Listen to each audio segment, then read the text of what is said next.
So the first thing I want to do is get a scraper. This is a porcelain tub. I'm going to get a scraper and make sure I get all the edges here.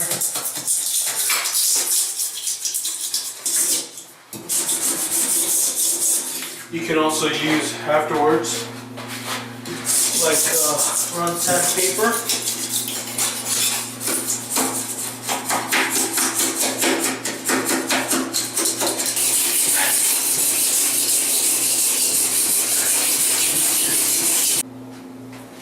Okay, what I'm now going to do is apply some Bondo.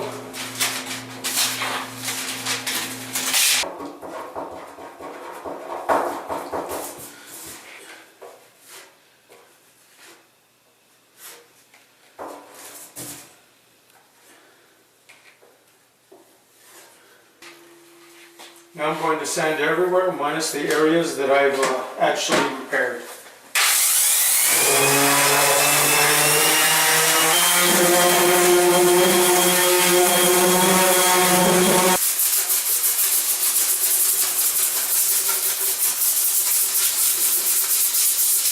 Make sure it blends in really nicely.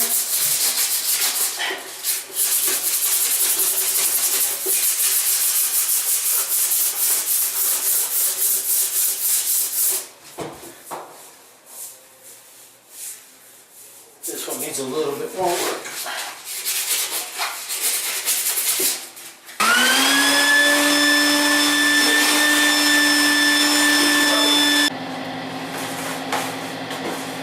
Now, when I put on my gloves, I'm going to soak this cloth. I'm going to soak it with lacquer thinner.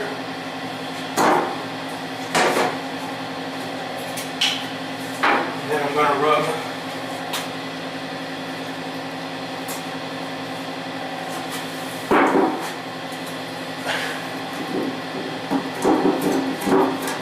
the whole tub with this.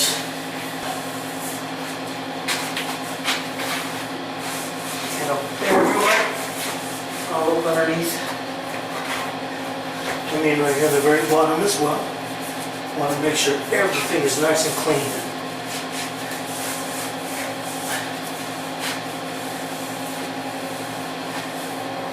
There.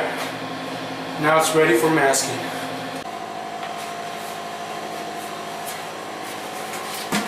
Okay, so now I'm going to mask and tack all of this down.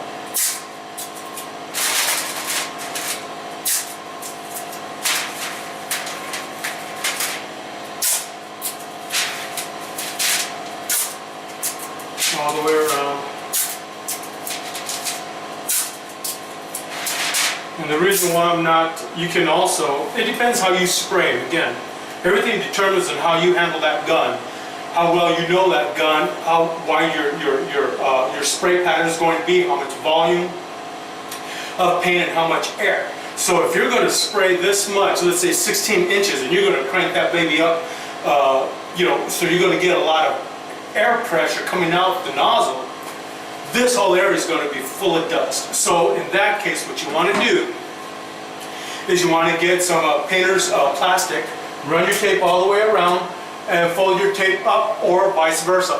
Put your tape all the way around your plastic, pull it down, and then tape it. Either way. But because I'm so familiar with my gun, I know exactly how much overspray I choose. Okay, you can actually have almost virtual zero overspray by turning the very tip of the nozzle like a 45 degrees. That gives you a circle like this, and then you can determine how big of a circle you want. Okay, likewise, when you have it horizontal, you'll be able to spray, and you can determine the width of your pattern of your spray, whether it be horizontal or whether it be vertical. It's all up to you. Okay, so in this case, I don't need to mask all the way up. However, I do need to mask, of course. You got to mask your floor, or I have tarps, so I'm going to tarp the floor, the toiletries, everything here. I have to, I'm going to mask the mirrors, okay? And then after I spray, then of course I run my blower and blow everything out again. Plus, I also use what's called a ventilator, a portable ventilator. You can pick those up at like at Harbor Freight. they're like 100 and for the whole thing, including the tubing, cost about I want to say maybe about $160 around there. Okay, that's for the whole kit and caboodle. But what's nice about that is when you enclose yourself, and I always enclose myself in because I don't want any paint beyond this area. Okay, so I run my ventilator, and I'll show it to you in a little bit, inside, and I close myself in with painter's plastic. I gotta set this up in here.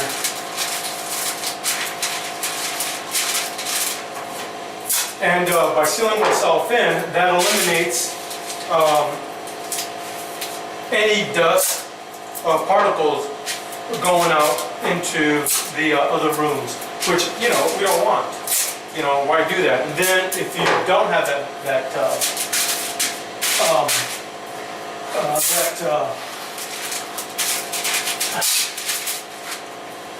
so if you don't have that tube, the ventilator, then you're going to have to mask everything out, even the outside, you know, to make sure that any dust that's going to come down doesn't get on any furniture. You don't want any of that stuff, okay? So, in all actuality, the more you spend on yourself to do a faster, better, cleaner job, the faster you're going to pay yourself. So why not go that extra mile, you know, and purchase a product like that.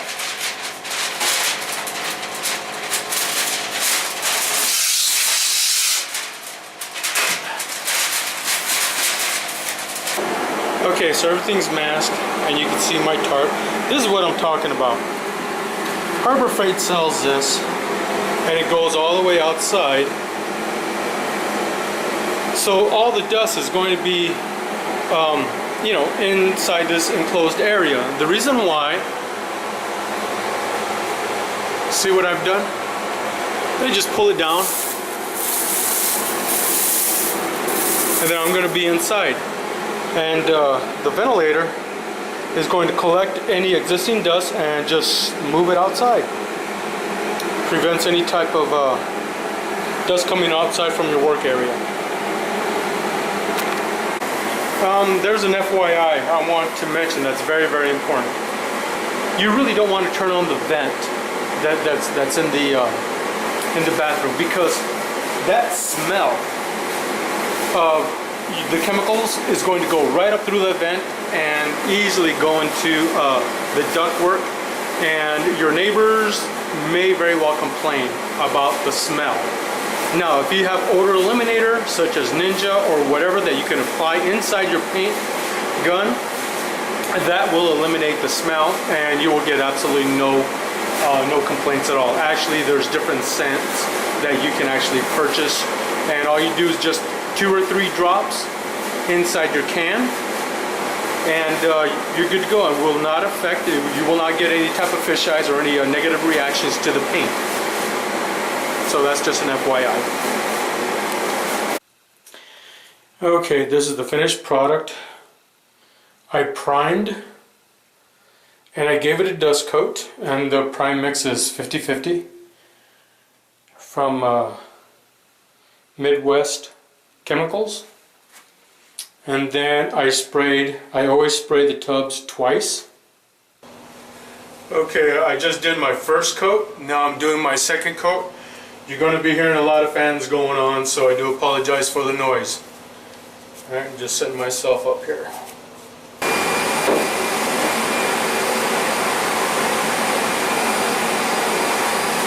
Now this is a different tub, because the tub that I just filmed, the space was just not enough space. It was too narrow. It was too short. So this is a little bit bigger. So hopefully you'll be able to see my spraying techniques. Now, just so you know, the primer was already sprayed, and this is my first top coat that I'm spraying. Now I'm applying the second top coat, which is the paint.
Now,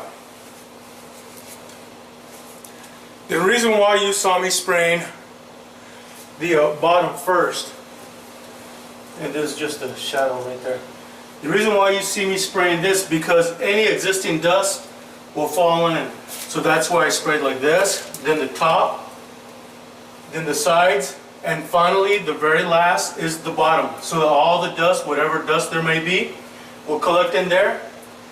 And I go up and down all the way, and once it dries, it'll, well, I can't touch it now, but it'll be a very nice smooth finish. Now if you do happen to get like spits or little boogers, what I would suggest is wet sand, and you want to use anything higher than 220 grit. If you could use 1,000, you know, that's great. All you do is once it dries, turn on the water, you know, with your sandpaper, and just lightly go over it, and it'll feel really, really nice and smooth. It'll get out any type of boogers, or like perhaps you didn't clean it out right, and some dust or particles from the overflow makes its way onto the tub. So yeah, you could probably get it, pick it out, you know, fling it, whatever. But if there's some that you just can't see because you accidentally sprayed over it, well, once it dries, you know, always see with your hands or with your fingers.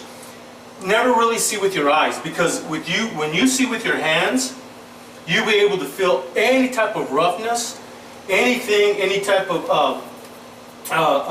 dust that might have dried on here. And you can eliminate that by just wet sanding it with very high grade sandpaper. So do not, I repeat, do not attempt this by applying some of the Home Depot products that they sell. It will not work. You're better off etching it and then applying, I mean, you know, if you pay cheap, you're going to get cheap. You get what you pay for. And the cheap becomes very expensive, because now you're going to have to redo it over and over again until you do it right. Why not do it right the first time? And the paint that I'm using per gallon, just the 1 gallon of primer paint is over $80 easy. It's actually $135, I believe it is. And the catalyst for the primer is equally, I think that's $127. The paint that's going to be applied on this per gallon is, I believe, $83, and the catalyst for the paint is $80 to $90. So anyhow, you know, I'm using very high quality primer and paint. If you're going to purchase cheap paint, etch the thing. Etch it. It's worth your time, because if not, and you're not willing to pay that type of price, then, you know, go ahead and etch it and do yourself a favor. Do it right. Take your time, okay, and do a professional job. I hope this helped you out a lot. Thank you very much for watching.